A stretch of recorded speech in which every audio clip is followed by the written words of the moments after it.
അയോ cancer എന്ന് പറഞ്ഞാൽ ആദ്യം എന്താണെന്ന് പഠിക്കാം.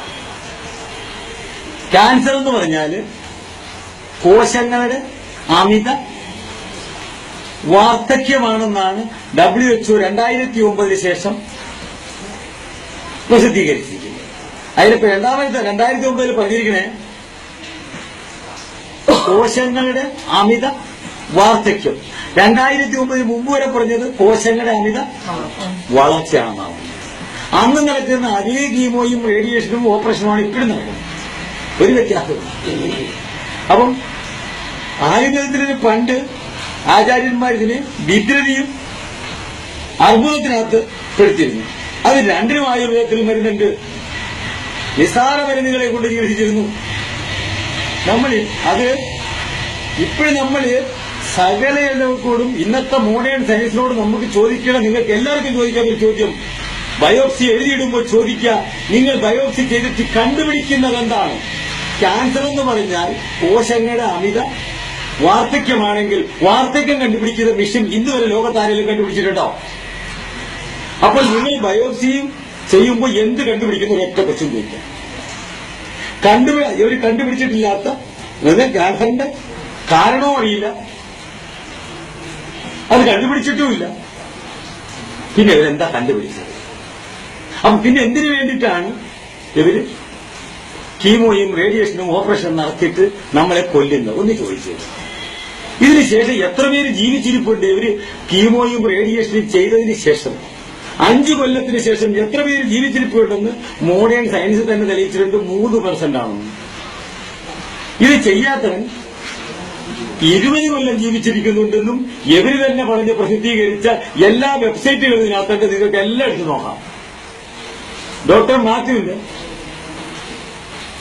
ക്യാൻസർ ചികിത്സയുടെ കാണാപ്പുറങ്ങൾ എന്ന് പറഞ്ഞ് ഈ പുസ്തകം എടുത്ത് വായിക്കാം.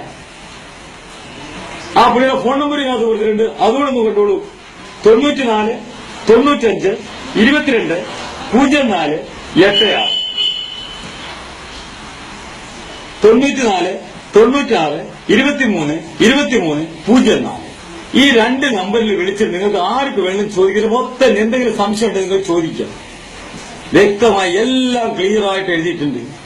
ക്യാൻസറിനെ ചികിത്സിക്കുന്നവരാണ് മരിക്കുന്നത്, ചികിത്സിക്കാത്തവൻ മരിക്കുന്നില്ല. ഇത് നമ്മൾ പറയണം. ഇവർക്ക് ആർക്കും വേണ്ടി ചോദിക്കണ്ടോ? ഈ പറയുന്ന ചോദ്യത്തിന് ഉത്തരം ആദ്യം ഒരു തരണം. ബ്രസ്റ്റ് ക്യാൻസർ എന്ന് പറയുന്നു വെറുതെ കുറച്ച് നിസ്സാര കാര്യങ്ങൾ വെരിക്കോസിന് ചികിത്സിക്കുന്ന ചികിത്സയും ചികിത്സിച്ച് ആറ്റുവട്ടോ അല്ലെങ്കിൽ തേറ്റാമ്പലിലോ പാലിപ്പുഴിഞ്ഞ് അരച്ചിട്ടാൽ മാറുന്ന രോഗം.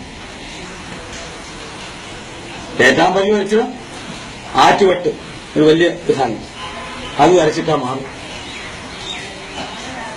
പ്ലേറ്റ്ലെറ്റിന്റെ കൗണ്ട് കുറഞ്ഞാൽ പപ്പങ്ങയുടെ ഇല മതി.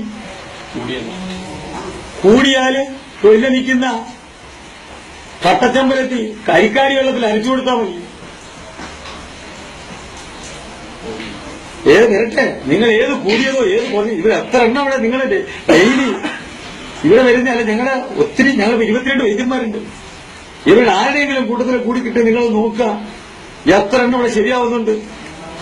രോഗത്തിന് ആദ്യം പറഞ്ഞ് പേടിപ്പിച്ചു കൊല്ലുകയാണ്. ഭയം നമ്മുടെ ഏറ്റവും വലിയ ശത്രു. നിങ്ങൾ അല്ലെങ്കിൽ ഒരു കാര്യം കൂടി ചെയ്ത് നോക്കൂ. ഏതെങ്കിലും ഹോംകോളജിസ്റ്റിനെ വിളിച്ച് മുമ്പിൽ നിർത്തുക, 1 2 പേരെ വിളിച്ചു നിർത്ത്.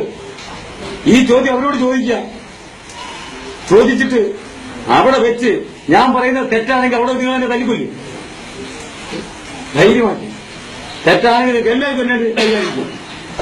ഇല്ല, അവർ ഉത്തരം പറയണം. ഇവർ ചെയ്യുന്നത് എന്താണ്? ഇവിടിപ്പോ 2 പിടിക്കുന്ന ഒരാള് 2 പേർക്ക് നിങ്ങൾ ഒരു 3-4 പേരെ കൂടെ നോക്കുന്നത്. എവരായിട്ട് അവിടെ പറഞ്ഞിട്ട് ഡേറ്റ് ഫിക്സ് ചെയ്യുക. ഇത്ര ദോഷത്തിനകത്ത് തട്ടിപ്പോവുക. എക്സ്പിരി ഡേറ്റ് പറയുന്ന പോലെ ഡേറ്റ് പറയുക. ഇതൊക്കെ എന്താ നടക്കണേ? ക്യാൻസറിന് ചികിത്സയുണ്ടോ? അണുക്കളെ കണ്ടുപിടിച്ചിട്ടുണ്ടോ? ഇതിന്റെ രോഗം കണ്ടുപിടിച്ചിട്ടുണ്ടോ? എല്ലാം നിങ്ങൾക്ക് ചോദിക്കല്ലോ. ഇതൊന്ന് ചോദിക്കാം, എന്തേ നടക്കണേന്ന്. പിന്നെ ഒന്നുകൂടെ ചോദിക്കാൻ നിങ്ങൾക്ക് ധൈര്യമായിട്ട് ഏതെങ്കിലും ഹോംകോളജിസ്റ്റിന്റെ സ്വന്തക്കാര് അവര് ചികിത്സിക്കുമെന്ന് റേഡിയോയും കീമോയും ചെയ്യുമെന്ന് ചോദിച്ചിട്ട് അപ്പൊ നിങ്ങൾക്ക് ബാക്കിയുണ്ട്. അല്ല, ചെയ്യുമോ? ഇല്ല. ഒരൊറ്റ ഓങ്കോളജിസ്റ്റും അവന്റെ സ്വന്തം ബന്ധുക്കളുടെ പുറത്ത് ഈ ടെസ്റ്റ് നടത്തൂല. കാരണം അവർക്കറിയാം ഇത് അപകടമാണെന്ന്.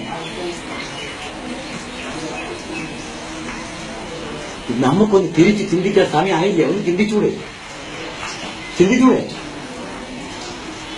എല്ലാവരുടെ കൂടെ പറഞ്ഞ് പെരട്ടി പേടിപ്പിച്ച് നമ്മളെ കൊല്ലുക. ഇല്ലാത്ത കാശെല്ലാം പിടിച്ചു വലിച്ച് ഇരിക്കാടെ മിറ്റ കൊണ്ട് കൊടുത്തിട്ട് കഴിഞ്ഞതിന് ശേഷം പറയാം നിങ്ങളുടെ കാശ് തീർന്നോ? എന്നാൽ ഞങ്ങളുടെ പരിപാടി കഴിഞ്ഞ് കൊണ്ടുപോകുള്ളൂ.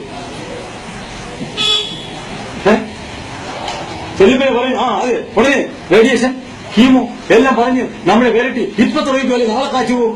നിങ്ങൾ എന്റെ വെബ്സൈറ്റിലൊന്ന് കയറി എത്ര എണ്ണത്തിനെ ഞാൻ ഇട്ടിട്ടുണ്ട്, നെറ്റിൽ കേട്ടിട്ടുണ്ട്. ഒന്ന് കണ്ടു നോക്കി നിങ്ങൾ. അവരെല്ലാം അവര് സത്യം വിളിച്ചു പറയും. അവരെല്ലാം കൂടെ പിടിച്ചൊരു മീറ്റിംഗ് കൂട്ടാമെങ്കിൽ ഇതെല്ലാം ഈ ഒരു കള്ളമെല്ലാം പുറത്തിയാകും. കൊടുക്കുന്ന സാധനം ക്യാൻസറിന്റെ പൈസ കൊണ്ടല്ല ചികിത്സിക്കുന്നത്, മരുന്നുമല്ല. വെറും നിസാര സാധനങ്ങളാണ് ക്യാൻസറിന് കൊടുക്കുന്നത്. തിരുകാനെല്ലി, മണിത്തക്കാളി, കൊടകൻ അല്ലെങ്കിൽ പുത്തൻ, ശവനാറി, പപ്പങ്ങയുടെ ഇല, പിന്നെ പുഹയറക്കരി, അട്ടക്കരി, ഇല്ലത്തിൻകൈ, കോലരക്ക്, നിലം പറണ്ട, പെരിങ്ങലത്തിന്റെ പേര്, ഇങ്ങനെയുള്ള നിസ്സാര സാധനങ്ങൾ മതി. അതിന്റെ ക്യാൻസർ എന്നുള്ള മരുന്നായി പറഞ്ഞു. നിങ്ങൾക്ക് ആര് കഴിഞ്ഞു? നിങ്ങൾ ആര് വേണമെങ്കിലും 2 ഓങ്കോളജിസ്റ്റിനെ വിളിച്ചിട്ട് ഈ ചോദ്യങ്ങൾ അങ്ങോട്ട് നിർത്തി ചോദിക്കുക. നിങ്ങൾ എന്ത് കണ്ടുപിടിച്ചിട്ടാണ് ഞങ്ങളെ കീമോയും റേഡിയേഷൻ ചെയ്യുന്നത്? നിങ്ങൾ ഒന്നുകൂടെ തരണം.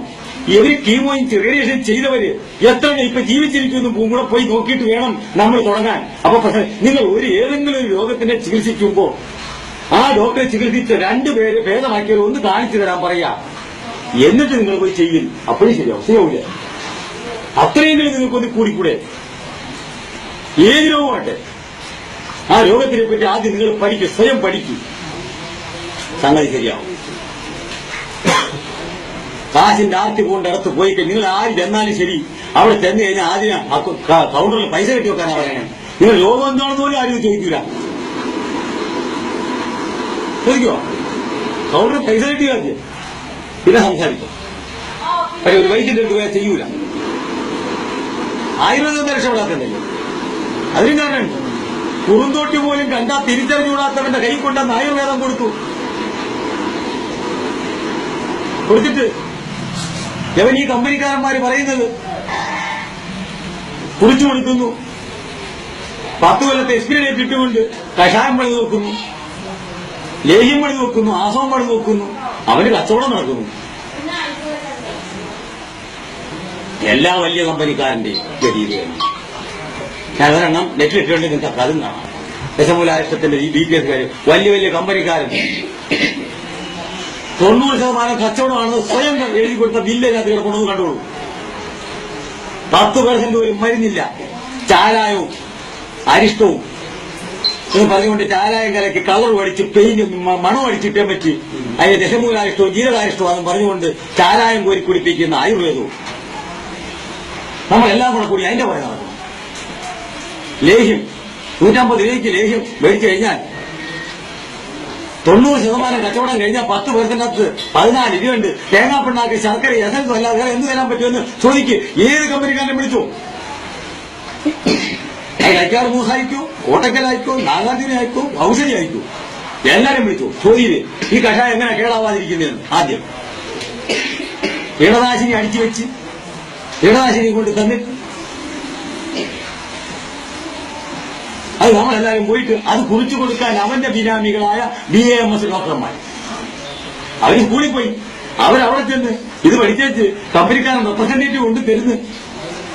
ആ റെപ്രസെന്റേറ്റീവ് കൊണ്ട് പറയുന്നു ആ ചുമക്കുള്ള മരുന്ന് കുടിച്ചു എഴുതി. ഡോക്ടർക്കൊന്നും അറിയേണ്ട കാര്യമില്ല. റെപ്രസെന്റേറ്റീവ് പറഞ്ഞു എന്തിനാണ് ഈ സാധനം, ഈ അരിഷ്ടം എന്തിനാ, ഈ മരുന്ന് എന്തിനാ? അത് റെപ്ര പറയുന്നതല്ല. ഡോക്ടർക്ക് തീരുമാനിക്കേണ്ട കാര്യമില്ല. അത് തന്നെ അലോപതി. ഇപ്പൊ ഡോക്ടർമാർക്ക് ഒന്നും പഠിക്കണ്ട. 50 ലക്ഷം രൂപ കൊടുത്തു കഴിഞ്ഞാൽ ഇപ്പൊ MBBS കിട്ടും. വീണ്ടും ഒരു 50 ലക്ഷം രൂപ കൊടുത്തു കഴിഞ്ഞാൽ ഇഷ്ടാവാം. ആയിക്കൂടെ?